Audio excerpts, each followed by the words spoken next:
امام اعظم ابو حنیفہ رحمۃ اللہ علیہ۔ امام صاحب ایک تو عالم بہت بڑے تھے، درویش بھی بہت بڑے تھے، دوسرا اپنے زمانے میں مالدار بھی بڑے تھے، کپڑے کا کام کرتے تھے، تو ہزاروں دینار کا کاروبار تھا آپ کا۔ جتنا بندہ بڑا ہوتا ہے اس کے پیار کرنے والے بھی اتنے ہی ہوتے ہیں، تو حسد کرنے والے بھی اتنے ہی ہوتے ہیں۔ تو یہ تو کوئی بات نہ ہوئی کہ میٹھا میٹھا کھا لیا اور اگر کسی بندے نے تنقید کر دی تو بندہ پریشان ہو گیا۔ بھائی اسی لیول سے لوگ ہونا بھی چاہیے۔ کسی کے پاس نعمت ہوتی ہے تو کوئی حسد کرتا ہے نا، معاذ اللہ، ایسے تھوڑی کرتا ہے کوئی۔ تو امام صاحب کے ادھر دیکھنا، میری بات پہ غور کرنا، امام صاحب کے والد صاحب انتقال کر گئے، بڑا سارا آدمی۔ امام صاحب 2-3 دن بیٹھے، پھر آپ باہر نکلے چوک میں، ایک مخالف تھا آپ کا، سارا کوفہ جانتا تھا مخالف ہے۔ اس نے بھرے بازار میں امام صاحب سے کہا وہ حنیفہ سنا تیرے ابا جی فوت ہو گئے؟ فرمایا ہاں۔ کہنے لگا اپنی اماں کا نکاح میرے ساتھ کر دو۔ بڑی سخت بات ہے نا، لیکن شرعی طور پہ غلط نہیں ہے۔ کسی کو پیغام نکاح دینا برا، اپنی اماں کا نکاح۔ امام صاحب کہتے ہیں میرا دل ٹوٹ گیا، میں چاہتا تو میں اس کے منہ پہ تھپڑ مارتا، اس کے دانت توڑ دیتا۔ میرے مخالف سارے تیار بیٹھے تھے، لیکن آپ فرماتے میں نے اپنے اخلاق کو، اپنی عادت کو شریعت کے تابع کیا، اور میں نے اس کو کہا بھائی میری اماں عاقلہ بالغہ ہے، ذرا عدت گزرتی ہے تو میں بات کروں گا، اگر تیرے ساتھ نکاح کرنا چاہے گی تو مجھے کوئی اعتراض نہیں۔ امام صاحب کہتے ہیں میں یہ کہہ کہ ذرا آگے گیا، وہ بندہ دھڑام سے زمین پہ گرا، ہارٹ اٹیک ہوا اور اس کی روح پرواز کر گئی۔ لوگ کہنے لگے دل کو پکڑ کے گرا ہے۔ لوگ امام صاحب کے پاس ہے، حضور اسے کیا ہوا؟ تو امام صاحب فرمانے لگے اسے کچھ بھی نہیں ہوا، اس نے سمجھا تھا ابو حنیفہ لوارث ہے، اس نے سمجھا تھا لوارث ہے، میں لوارث نہیں، میں نے تو سب کچھ اپنے رب پہ چھوڑ دیا تھا۔ فرمایا میں نے اللہ پہ چھوڑا ہے، اور اللہ بہترین انصاف کرنے والا ہے۔ فرمایا اسے کچھ بھی نہیں ہوا، ابو حنیفہ کے صبر نے اس کی جان لے لی۔ ابو حنیفہ، امام حسن کو زہر دے دیا کسی نے، امام حسن۔ تو امام حسین رضی اللہ تعالیٰ عنہ کہنے لگے بھائی جان آپ کو کس نے زہر دیا ہے؟ تو امام حسن فرمانے لگے حسین اگر جس پر مجھے شک ہے وہ نہیں ہے تو میں تمہیں کسی بے گناہ کا نام کیوں بتاؤں، اور اگر وہی ہے جس پر مجھے شک ہے وہی ہے تو پھر حسین پھر بھی میں تمہیں نہیں بتاؤں گا، میں اپنے رب پہ چھوڑوں گا، میرا اللہ بہترین بدلہ لینے والا ہے۔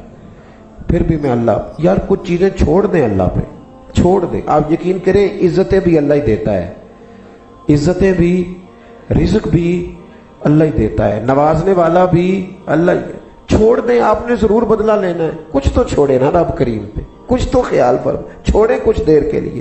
میں ایک چودھری صاحب میرے دوست ہیں، میں نے ان سے ایک دن کہا کہ حاجی صاحب آپ روز پنچایت میں فیصلہ کرتے ہیں، مشکل فیصلہ کون سا ہوتا ہے؟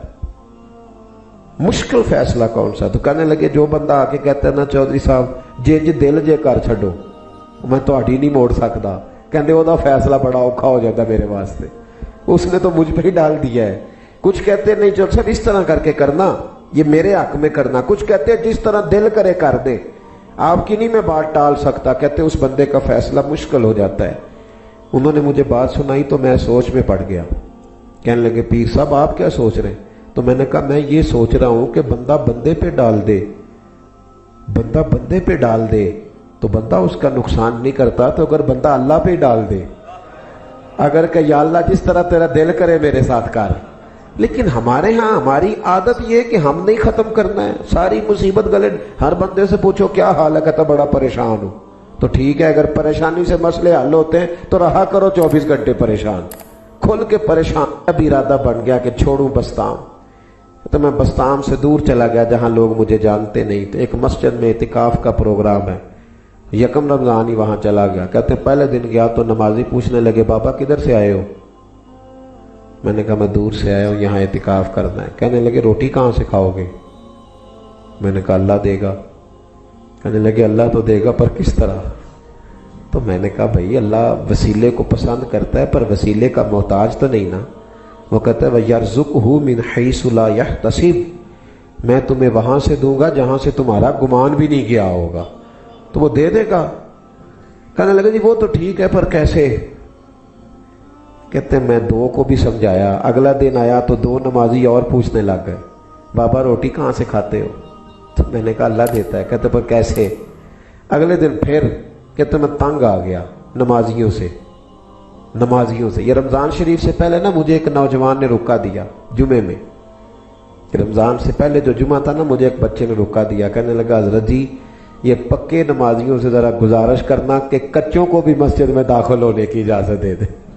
یہ ذرا پکے نمازیوں سے گزارش کرنا, یہ ہمیں گھورتے ہیں. کہنے نے آ گئے نا فصلی بٹیرے, تو مہربانی کریں ان سے کہیں کہ ہو سکتا ہے ہم پکے ہو ہی جائیں تو کوئی ایک پنکھے کے نیچے ہمیں بھی کھڑا ہونے کا موقع دے دے. چلو کوئی حرج نہیں. تو ہم نے تو لوگوں کو لانا ہے, کوئی نکالنا تھوڑا ہے. تو ویسے بھی کسی بندے نے کوئی صف الاٹ نہیں کرائی, کوئی نہیں الاٹ کرائی. یہ اللہ کا گھر ہے, جہاں جو پہلے آئے گا وہ آ کے وہاں بیٹھ جائے گا. قبضہ نہیں جمائے, رومال رکھ کے قبضہ نہ کرے. مہربانی فرمائیں, غور فرمائیں, یہ اللہ کا گھر ہے اور اللہ کا ہی رہے گا. عام دام برسر مطلب. تو حضرت باعث بستامی فرماتے ہیں وہ سارے نا کہاں سے کھاؤ گے؟ میں تنگ آ گیا. کہتے مسجد کے ساتھ یہودیوں کا گھر تھا. میں نے ان سے پوچھا کہ کوئی خاتون کام کرنے والی کا ہے؟ فرماتے میں نے انہیں نا پیسے دیے. میں نے کہا مجھے ذبیحہ نہیں تمہارا چاہیے, بس 2 روٹیاں سویرے 2 شام, یہ پیسے لے لو. انہوں نے کہا بابا مل جائیں گی. ان کا تندور تھا. کہتے میں نے لوگوں سے کہا کہ اس گھر میں مسلمان بھی رہتے ہیں یہودی بھی رہتے ہیں, بہرحال میں نے گھر والوں سے طے کر لیا ہے مجھے 2 روٹیاں سویرے 2 شام مل جائیں گی. کہتے اب میرا دل کرتا تھا کوئی ایک نمازی پوچھے تو میں ذرا سب کو بتا دوں کہ بندوبست ہو گیا ہے. کہتے عصر کی نماز پڑھی تو ایک نمازی نے پوچھ لیا بابا روٹی؟ تو کہتے میں نے زور سے کہا. میں نے کہا بھی یہ پڑوسیوں کو میں نے کہہ دیا ہے, یہ پڑوسیوں کو جو یہودیوں کے مکان میں ہیں ان کو میں نے کہہ دیا ہے, پیسے دے دیے, 2 روٹیاں سویرے 2 شام مجھے آ جائیں. کہتے اب نمازیوں نے پوچھنا چھوڑ دیا. مجھے بڑی تکلیف ہوئی. میں نے فجر کی نماز پڑھ کے نا تو میں کھڑا ہو گیا. میں نے کہا آؤ سارے دوبارہ سے کلمہ پڑھیں. خرد نے کہہ بھی دیا لا الہ الا اللہ تو کیا حاصل, دل و نگاہ اگر مسلمان نہیں تو کچھ بھی نہیں. آؤ پھر کلمہ پڑھیں, آ جاؤ. کہنے لگے بابا کیوں؟ تو میں نے کہا یار میں تمہیں کہتا تھا اللہ دے گا تو تم کہتے تھے کیسے. اور میں نے کہا ہے کہ یہ یہودیوں کی بلڈنگ سے روٹیاں آئیں گی تو تم نے مان لیا ہے. تمہارا تو اعتقاد دنیا داروں پہ زیادہ ہے, رب کریم پہ کمزور ہو گیا. اب یقین کریں ہر آدمی کہتا دھوکے سے امیر ہونا ہے, جیب کاٹ کے امیر ہونا ہے. خدا را اپنا توکل اپنے رب پہ مضبوط کریں. یاد رکھ لیں دنیا میں جتنے لوگ آگے گئے ہیں وہ اپنی صرف محنت سے نہیں گئے. محنت انہوں نے کی ہے, محنت ضرور کی ہے, لیکن دنیا میں جو بھی کہیں پہنچا ہے صرف رب کریم کے فضل کی برکت سے پہنچا ہے. تو اس فضل کو کیوں نہیں تلاش کرتے, اس کرم کے پیچھے کیوں نہیں بھاگتے؟ ایک تو اپنی یہ عادت بنائیں اللہ پہ بھروسہ. دوسرا صبر اور شکر کا ماحول پیدا کریں. صبر اور شکر کا. اللہ حکیم ہے, اللہ علیم ہے. جو میرے حق میں بہتر تھا رب کریم نے مجھے دے دیا ہے, جو آپ کے حق میں بہتر تھا اللہ نے آپ کو عطا کر دیا ہے. اپنی مرضی نہ کریں. رزلٹ ہم نہ رزلٹ مرضی کا مانگتے ہیں, مجھے میری مرضی کی زندگی ملے. کیوں بھائی تیری مرضی کی کیوں ملے؟ تجھے کیا پتا تجھے کیا چاہیے کیا نہیں چاہیے, یہ تو تیرے رب کو پتا ہے. صبر اور شکر کا ماحول.